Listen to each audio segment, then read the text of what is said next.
tratados como tais. Volta a essa visão analítica, né? São grupos em conflito, são os estudantes, são os afavelados, são os grevistas, a oposição ao governo, são os trabalhadores da mina que apoiam o governo. Mas dentro disso, não tem nenhum deles que você retome, que volte, são sempre tratados com um certo distanciamento, que faz um pouco o efeito de manter-se também como espectador um distanciamento com o que você está vendo, né? Não chamar a sensibilidade e sim a reflexão. A experiência assim, do que foi a ditadura, né? A gente está falando de 20 anos de ditadura e de uma ditadura de muita proibição, né? Realmente de muito medo, não só nos primeiros anos, também durante os anos 80, também no início dos 90, até ela ser finalizada, assim, de muita repressão, de uma sociedade muito dividida, onde tinha coisas que não podiam ser faladas, onde até agora, por exemplo, um filme como esse é muito pouco conhecido, muito pouco rodado dentro do país, né? Isso faz que, ainda agora, existe um trabalho, como você falou, de memória, né? por trabalhar tudo que foi essa experiência. Eu acho que assim, os chilenos, antes de que estar pensando em novos modelos ou novas formas, né, sociais, eles estão tentando entender o que aconteceu dentro desse país ainda. E isso se vê na produção cinematográfica. Esse filme aqui, que passou até aqui no cinema, no Machuca, é a primeira ficção que trata-se de fato do que foi o golpe militar. Está sendo feito também muito documentário sobre presos políticos. Quando se cumpriram 20 anos de ditadura, também se chamou as pessoas falarem sobre o tema, desde passando filmes na televisão até rádios. Eu lembro assim que tinha programas de rádio que era: se você quer contar alguma coisa sobre a sua experiência durante a ditadura militar, ligue. E as pessoas ligavam e falavam horas, né? Foi assim, uma explosão, uma catarse absoluta. E isso é um processo que não tem terminado, né? E paralelamente com o governo, como você falou, né, da concertação, que é uma coalição que funciona com uma constituição, que é uma constituição feita na ditadura, que tem muitas jogos, que não permite muito pouco jogo de cintura, digamos, né? A minha opinião sobre a Bachelet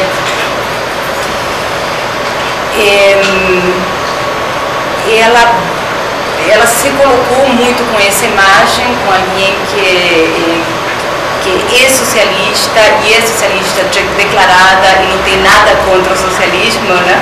Uma coisa difícil de falar também na contemporaneidade.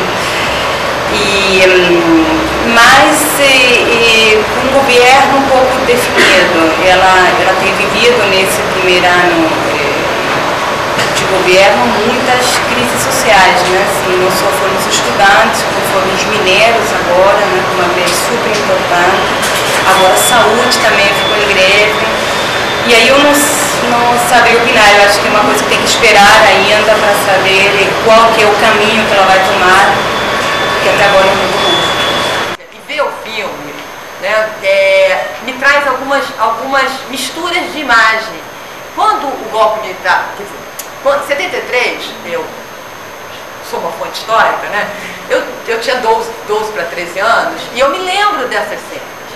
Ao mesmo tempo, na minha cabeça se misturam essas cenas que chegavam, a gente vivia em plena ditadura militar aqui no Brasil, mas as cenas chegavam, né? As notícias chegavam. Tem até um aluno meu de monografia que fez a monografia dele nesse final desse semestre, como a recepção dos jornais brasileiros reagiu em relação, na época da ditadura, em relação ao golpe chileno. Mas, ao mesmo tempo, misturam as coisas que o Alejandro, meu marido, contou a respeito do que estava acontecendo na época.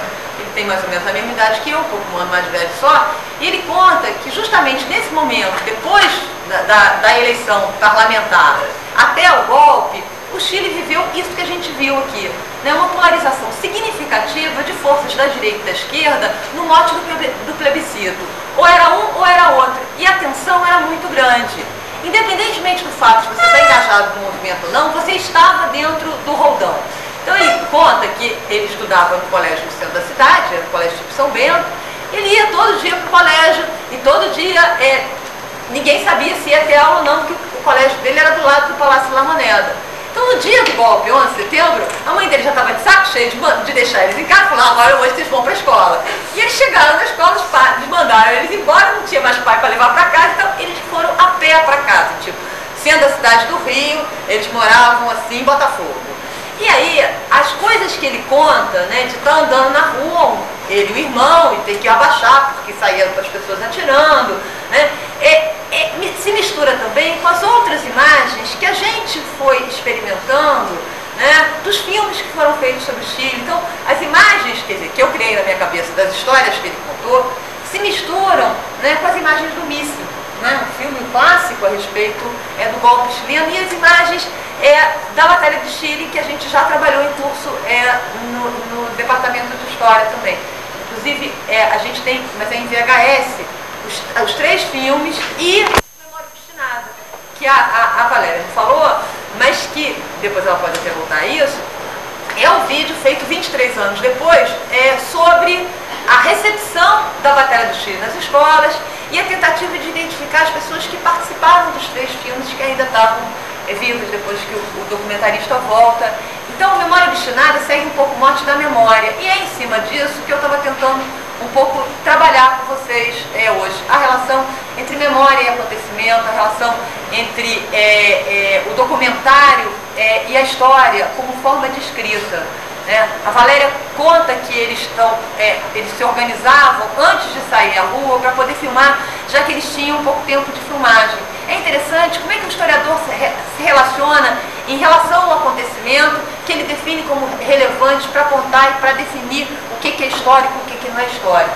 Nesse momento, o cineasta ou o documentarista, ele está criando história, ele está fazendo história com essas imagens. Acho que isso é um elemento importante para quando a gente entende o regime de verdade com o qual o documentarista trabalha e o regime de verdade com o qual o historiador trabalha. Como é que a gente resolve essas duas coisas? Isso é um problema. O segundo problema que eu acho interessante para a gente poder discutir, que eu não vou discorrer aqui, é a ideia de que no Chile você tinha, nesse momento histórico, a possibilidade de fazer o socialismo pela via democrática, de construir o socialismo pela via democrática, num contexto de extrema radicalização a nível internacional entre direita e esquerda. A originalidade da experiência histórica chilena, ela é significativa e ela é emblemática para a gente pensar, inclusive, a nossa experiência política hoje. Eu não vou aprofundar a respeito disso, mas eu acho que é importante a gente parar para pensar o nível de raiva que existia com os mômios, que aquela mulher que logo de cara fala, marxistas, isso, aquilo, o nível de raiva que a burguesia sente em relação ao povo no poder é significativo de um projeto elitista, aonde a forma de reconhecimento de participação das massas na cena pública segue um princípio bastante excludente que vem de uma espécie de tradição iluminista de que o papel tem que ser pela via representativa, elegendo aqueles que são competentes para poder exercer o cargo público, todo um conjunto de referências que estão pautadas aí. A experiência histórica do Chile é original, sim. E eu acho que o documentário do Patricio Guzmán, ele aponta essa originalidade, ele evidencia essa originalidade, que é o argumento central desse documentário.